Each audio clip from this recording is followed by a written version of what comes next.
इस कहानी के लेखक हैं पंचम प्रकाश। कहानी में अब तक आपने देखा क्राइम रिपोर्टर अब्बास को, जो आधी रात को नोएडा फिल्म सिटी की सुनसान सड़क पर अपनी गाड़ी में बैठे कैमरामैन का इंतजार कर रहा था। तभी पीछे से एक काले साये ने उसके कंधे पर हाथ रखा और डर से उसकी हालत खराब हो गई। लेकिन असल में वो लड़की कोई भूत नहीं, बल्कि उसकी रिपोर्टिंग के लिए कैमरा सपोर्ट थी, जिसका नाम सुनते ही अब्बास मानो किसी शैतान में बदल गया हो और मरियम के खून का प्यासा हो गया। पर क्या मरियम सच में इस दुनिया को अलविदा कर गई? देखिए इस कहानी में आगे। अब्बास ने जैसे ही मरियम के गले को अपने दांतों से दबोचा, वैसे ही मरियम की चीख से सुनसान हाईवे के आसपास का पूरा जंगल गूंज उठा और फिर गाड़ी से अब्बास के बच्चों की तरह हंसने की आवाज आने लगी।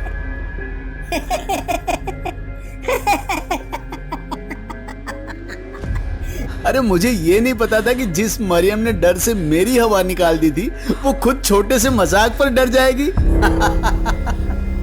छोटा सा मजाक अब्बास, बस रहने दो तुम। इतना कहते ही मरियम की आंखों से आंसू मोतियों की तरह बहने लगे और वो दरवाजा खोलते हुए बाहर निकल गई। उसे रोता देख अब्बास भी मायूस हो गया, क्योंकि उसे नहीं पता था कि उसके एक छोटे से मजाक से मरियम इतना टूट जाएगी। इसलिए गाड़ी की दूसरी तरफ से वो भी बाहर निकला और देखा तो मरियम कार के सहारे सड़क पर बैठी रो रही थी। अब्बास ठीक उसके बगल में जाकर बैठ गया। उसने देखा कि मरियम अब भी डर से कांप रही है। उसे समझ नहीं आ रहा था कि वो अपने फैलाए हुए इस रायते को कैसे समेटे। इसलिए जल्दबाजी में उसने मरियम का हाथ बहुत ही प्यार से पकड़ लिया, बिना ये सोचे कि मरियम क्या सोचेगी। पर अब्बास का छूना महसूस होते ही मानो मरियम का घबराना रुक सा गया। वो झुकी हुई नजरों से अब्बास की तरफ देखने लगी और एक ही झटके में उसके गले लगकर रोने लगी। अब कभी मेरे साथ ऐसा मजाक नहीं करना, मेरी जान हलक में आ गई थी। अरे कुछ नहीं हुआ मरियम, शांत हो जाओ। अच्छा बाबा सॉरी, अब तो माफ कर दो। ठीक है, किया माफ। तो अब गाड़ी में चलें, वरना भूत का तो पता नहीं, पर किसी जंगली जानवर का शिकार जरूर हो जाएंगे। अगर वो जानवर तुम हो तो मुझे शिकार होने में कोई एतराज नहीं। इतना सुनते ही अब्बास उसे गोद में उठाकर कार की पिछली सीट पर ले जाता है और दोनों मदमस्त हो एक दूसरे में सिमट जाते हैं। उनके सिमटते हुए गर्म सांसों की हवा से मानो बादल भी पिघलने लगे थे और बारिश की धीमी बूंद बन गाड़ी को भिगोने लगी थी। कुछ देर बाद दोनों चेहरे पर एक प्यारी सी मुस्कान ले गाड़ी से बाहर निकले और अगली सीट पर बैठ गए और अपने सफर पर आगे निकल पड़े। असुर पार्ट 2 के विक्रम और रेवती की लव स्टोरी कितनी कमाल है ना? हाँ बिल्कुल हमारी तरह। काफी इंटरेस्टिंग होती जा रही है सीरीज। पता नहीं आगे क्या ट्विस्ट लाएगी विक्रम और रेवती की प्रेम कहानी। वो तो डोडो टीवी पर ही पता चल पाएगा, पर हमारे इस सफर में आगे क्या होने वाला है इसका कुछ पता नहीं है। काफी लंबी ड्राइव के बाद वो अगले शाम बैतूल को पहुंच जाते हैं। होटल में कुछ देर आराम करने के बाद वो अपना कैमरा और माइक ले दोनों नर्मदा नदी की ओर भूतों के मेले के लिए निकल जाते हैं। वो सोचते हैं कि वहाँ हर जगह की तरह कोई नॉर्मल मेला होगा, रंग बिरंगे झूले और हंसते खेलते बच्चे, और जरूर वहाँ कोई भूत का खेल होता होगा, जिस वजह से उसे भूतों का मेला कहते होंगे। पर असल में ऐसा कुछ नहीं था। हंसना खेलना तो छोड़ो, किसी के चेहरे पर मुस्कान तक नहीं थी। कुछ था तो सभी के चेहरों पर डर, भूत के तांडव की वजह से अपनों से बिछड़ जाने का दुख और प्रेत बाधा से ग्रसित लोगों की चीख और उनका पागलपन। मुझे मारने आया है, एक फूंक में तुझे हवा कर दूंगी। आ गया ना अपनी मौत को न्योता देने, अब जिंदा नहीं बचेगा। बचा लो, मुझे बचा लो। एक बार तो मुझे मार चुके हैं ये, अब दोबारा मारकर मुझे मेरे पति से अलग करना चाहते हैं। कोई नहीं बचा सकता तुझे, इसका शरीर छोड़ तुझे जाना ही होगा। इतना कहकर महंत जी उसे अपनी चाबुक से लपेट घसीटते हुए सिद्ध स्थल पर ले गए और झाड़ फूंक शुरू कर दी। उस औरत को उसके परिवार के सदस्यों ने दोनों हाथों से खींचकर पकड़ा हुआ था और महंत जी मंत्रों के उच्चारण के साथ उन पर भभूत फेंक रहे थे। भभूत के पड़ते ही वो औरत चीख पड़ती है और महंत उससे एक ही सवाल करता है, बता, इसका शरीर तू छोड़ेगी या नहीं? जब तक मुझे इंसाफ नहीं मिलेगा तब तक नहीं छोड़ूंगी। मरियम, 1 सेकंड के लिए भी कैमरा बंद नहीं होना चाहिए। मरियम अब्बास को इशारों में हाँ कर देती है। अब्बास भी हंसते हुए ये सब देखने लगता है, क्योंकि उसे विश्वास नहीं हो रहा था कि सच में किसी पर भूत सवार भी हो सकता है और उनका भूत झाड़ा भी जा सकता है। एक बार तो वो हंस भी पड़ा, जिस पर महंत जी ने उससे कहा, मीडिया से हो तो हर चीज पर सवाल करोगे और भगवान के अस्तित्व पर विश्वास नहीं करोगे, पर याद रखना, यहाँ कोई पाखंड नहीं हो रहा है। तुम जहाँ खड़े हो उसके पीछे हर पेड़ के एक एक पत्ते पर हजारों आत्माएं कैद हैं और इसकी आत्मा भी वही कैद होगी। रास्ते से हट जा, नहीं तो ये तुझे भी अपना घर बना लेगी।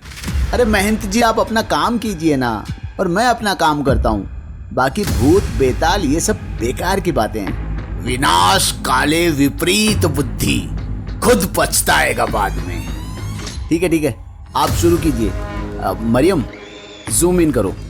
महंत के समझाने पर भी जब अब्बास उनकी बात नहीं मानता है तो वो अपना काम शुरू कर देता है, क्योंकि भूतों से मुक्ति के लिए और भी कई लोग लाइन में लगे थे।